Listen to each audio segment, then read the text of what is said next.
થરા નગરપાલિકા પંડિત દીનદયાળજી ઉપાધ્યાય સાંસ્કૃતિક ગૃહ ખાતે 195 મકાનનો વર્ક ઓર્ડર આપ્યો। ઓઘડ તાલુકાના મુખ્ય મથક થરા ખાતે આવેલ પંડિત દીનદયાળજી ઉપાધ્યાય સાંસ્કૃતિક ગૃહ ખાતે થરા સ્ટેટ માજી રાજવી એવं પાલિકા પૂર્વ પ્રમુખ પૃથ્વીરાજસિંહ વાઘેલાના અધ્યક્ષ સ્થાને ચીફ ઓફિસર બાબુભાઈ જોશી, કારોબારી ચેરમેન રસિકભાઈ પ્રજાપતિ, બાંધકામ સમિતિના ચેરમેન વિક્રમસિંહ વાઘેલા સહિત કોર્પોરેટરોની ઉપસ્થિતિમાં પ્રધાનમંત્રી આવાસ યોજના 2.0 અંતર્ગત 195 નવીન મકાનનો વર્ક ઓર્ડર 23મી મે 2026ને શનિવારના રોજ આપવામાં આવ્યો હતો। શનિવારના રોજ ખીચોખીચ ભરેલ સાંસ્કૃતિક ગૃહમાં થરા શહેર ભાજપ પૂર્વ પ્રમુખ ભૂપેન્દ્રસિંહ પરમારે શાબ્દિક શબ્દો દ્વારા દરેકને આવકાર્યા હતા। ત્યારે પ્રાસંગિક પ્રવચન કરતા થરા સ્ટેટ માજી રાજવી પૃથ્વીરાજસિંહ વાઘેલાએ જણાવ્યું હતું કે પ્રધાનમંત્રી નરેન્દ્રભાઈ મોદીની નેમ હતી કે ગરીબ અને ઘરવિહોણા પરિવારને પોતાનું ઘરનું ઘર મળે, કોઈ ગરીબ ઘરવિહોણું ના રહે તેવા પ્રયત્નો અમે હાથ ધરેલ।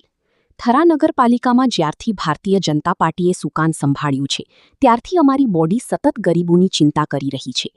થરા નગરપાલિકા દ્વારા પ્રધાનમંત્રી આવાસ યોજનાનું ફર્સ્ટ પેજમાં 1028 લોકોએ લાભ લીધો હતો અને સેકન્ડ ફેઝમાં 105 અગાઉ પાસ થયા હતા અને આજે પણ 195 લાભાર્થીઓને મકાન પાસ કરી પ્રથમ એગ્રીમેન્ટ કરવામાં આવી।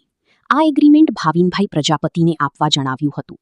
દરેક લાભાર્થીઓએ રાજવી પરિવાર અને ભારતીય જનતા પાર્ટીનો આભાર માન્યો હતો। આ પ્રસંગે થરા શહેર ભાજપ ઉપપ્રમુખ એવं જીકેટીએસ થરા શહેર પ્રમુખ સોમાજી જગાણી, કોર્પોરેટરો મહેન્દ્રસિંહ વાઘેલા, આરડી પટેલ, ભૂપતભાઈ ગોહી, અમૃતભાઈ દેસાઈ, બનાસકાંઠા જિલ્લા સ્કૂલ મોરચા ભાજપ મહામંત્રી વિક્રમભાઈ પરમાર, સામાજિક કાર્યકર સજુભા વાઘેલા, નગરપાલિકા કર્મચારી વિષ્ણુ કુરશીભાઈ દેસાઈ, લાલાભાઈ ભાટી સહિત વિશાળ સંખ્યામાં લાભાર્થીઓ હાજર રહ્યા હતા। કાર્યક્રમનું સંચાલન અને આભાર વિધિ ભૂપેન્દ્રસિંહ પરમારે કરી। નટવરકી પ્રજાપતિ સાથે મુકેશ ઠક્કર, SS2 ન્યૂઝ પાટણ। થરા નગરપાલિકા દ્વારા પ્રધાનમંત્રી આવાસ યોજના 2.0 નો જે તબક્કો છે એ તબક્કામાં 195 લાભાર્થીઓને આજે કરાર ખત કરવા માટે થરા નગરપાલિકાના હોલમાં બોલાવી અને કરાર કરી અને 195 લોકોને મકાન બનાવવા માટેની બહાલી થરા નગરપાલિકાના ચીફ ઓફિસર અને બોડી દ્વારા આપવામાં આવી છે। જે આપણા નરેન્દ્રભાઈ મોદીનું એક નેમ હતું કે ગરીબ માણસોને તમામને ઘર મળી જવું જોઈએ।